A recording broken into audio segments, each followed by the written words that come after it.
Sikap Ariel Noah bertemu Umar, bocah berusia 2,5 tahun banjir pujian. Baru-baru ini seorang balita bernama Umar tengah menjadi perbincangan di media sosial. Bocah berusia 2,5 tahun tersebut diketahui merupakan penggemar berat Ariel Noah. Hal tersebut terlihat dari unggahan TikTok sang ibu yang memperlihatkan Umar menyebut nama Ariel dan ingin bertemu secara langsung.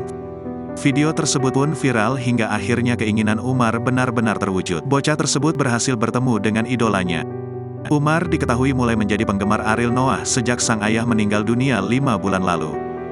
Bahkan bocah tersebut sampai menangis karena ingin bertemu dengan sang idola. Momen pertemuan Umar fans cilik Ariel Noah, bocah tersebut tampak masih malu-malu. Mimpi Umar untuk bertemu dan nyanyi bareng Ariel pun terwujud. Bahkan bocah tersebut request untuk menyanyikan lagu Tak Bisakah. Umar tak segan mengungkapkan rasa sayangnya kepada Ariel. Keduanya pun saling berpelukan. Sontak warganet pun dibuat gemas dan puji sikap Ariel Noah saat bertemu Umar.